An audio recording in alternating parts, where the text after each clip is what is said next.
सुखदेव जी कहते हैं, परीक्षित, जिस समय पांडव 13 साल वनवास और 1 साल अज्ञातवास काट कर लौटे और अपना आधा हक, आधा राज्य जो पांडवों के हक में था वो दुर्योधन से मांगा, तो दुर्योधन ने साफ मना कर दिया। बहुत पंचायत हुई, बहुत तर्क हुए, लेकिन दुर्योधन ने साफ मना कर दिया। भाई का हक हड़प करना, किसी के साथ धोखा अन्याय करना महापाप है। जो किसी का भी अधिकार हक छीनता है उसके सारे पुण्य नष्ट हो जाते हैं, नरक का गामी होता है। इसलिए अपने अधिकार अपने द्वारा मेहनत से कमाए हुए धन का ही उपभोग करना, अधर्म अन्याय की कमाई कभी मत खाना। मैं रोज कथा में बताया करता हूं, धोखा करेंगे, अधर्म अन्याय से धन कमाएंगे, किसी का हक हड़पेंगे तो क्या होगा?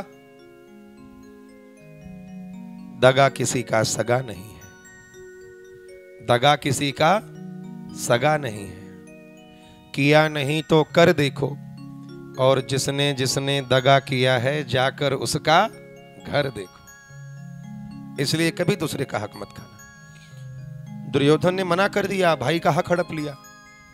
बहुत वार्ता हुई, जब दुर्योधन नहीं माना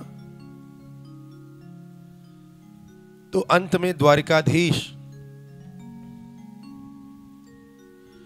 पांडवों के दूत बनकर हस्तिनापुर पधारे हैं। दुर्योधन ने 56 प्रकार के व्यंजन बनाए थे भगवान के स्वागत के लिए, और जाके दुर्योधन को भगवान द्वारकाधीश ने समझाया कि दुर्योधन, जो आधा राज्य पांडवों का हक है उनको दे दो। दुर्योधन ने साफ मना कर दिया। भगवान द्वारकाधीश ने इतना समझाया दुर्योधन को, अंत में द्वारकाधीश ने यहां तक कह दिया कि दुर्योधन, अरे नहीं ज्यादा कुछ तो कम से कम 5 गांव तो दे दो, आखिरकार पांडव रहेंगे कहां? आप सुनते हो ना कथा में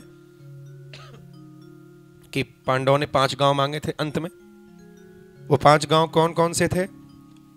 इंद्रप्रस्थ, यमप्रस्थ, हस्तिनापुर, अवंतिकापुरी और काशी।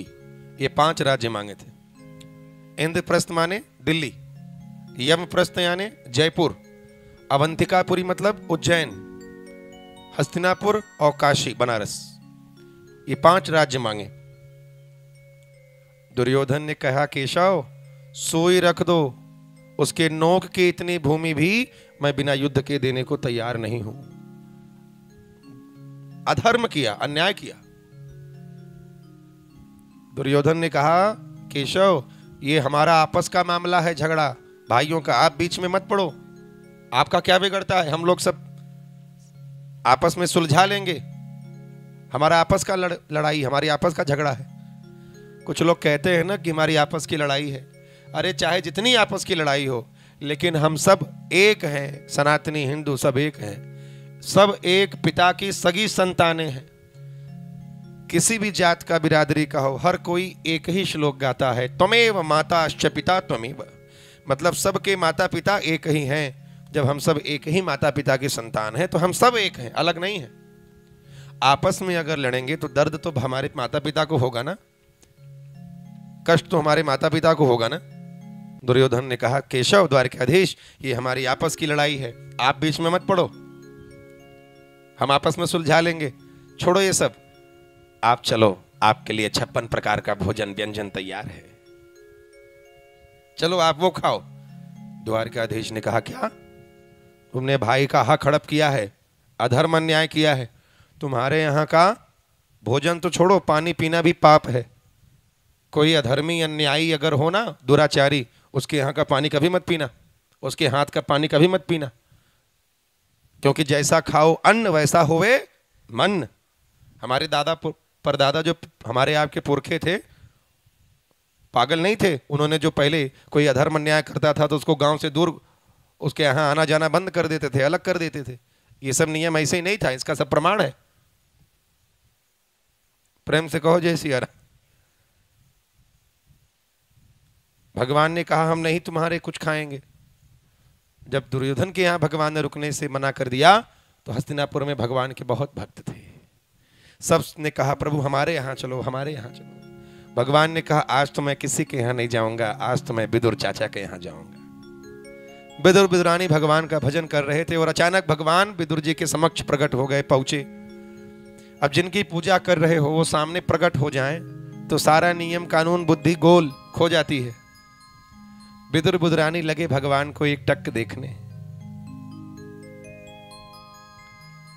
नेत्रों से मानो भगवान के स्वरूप को पी जाएंगे। कुछ देर देखते रहे। कुछ देर बाद विदुर जी को होश आया तो विदुर जी ने विदुरानी से कहा, अरे विदुरानी, भगवान को कुछ खिलाओगी नहीं? जाओ जल्दी कुछ लेकर आओ भगवान के लिए भोग। झट दौड़ कर गई और केला लेकर आई। भगवान को देखते हुए केला फेंकने लगी, छिलका भगवान को खिलाने लगी। अच्छा, भगवान भी बड़े प्रेम से छिलका खाने लगे। कुछ देर बाद विदुर जी को फिर चेत आया। विदुर जी ने देखा कि तो केला फेंक के भगवान को छिलका खिला रही है। विदुर जी ने कहा, अरे विदुरानी, हाँ महाराज। अरे भगवान को छिलका खिला रही हो? छिलका फेंको, केला खिलाओ। भगवान तो नेत्र बंद के छिलका खाए जा रहे थे आंख बंद करके। तब विदुरानी ने छिलका फेंक के जब केला खिलाना शुरू किया, जैसे एक पहला केला भगवान के मुंह में गया, भगवान ने झट नेत्र खोल दिए। अरे ये क्या खिलाई? पहले जो स्वाद था जिसमें वो इसमें नहीं है, क्योंकि केले का छिलका भाव में खिला रही थी। भगवान कहते हैं, निर्मल मंजन सो मोहि पावा, मोहि कपट छल छिद्र न भावा। दुर्योधन घर में वाते आगे, साग विदुर घर खाई, सबसे ऊंची प्रेम सगाई।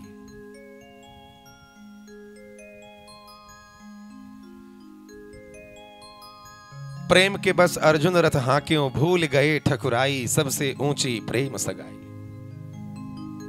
प्रबल प्रेम के पाले पड़ के प्रभु को नियम बदलते देखा, अपना मान घटे घट जाए पर भक्त का मान न घटते देखा।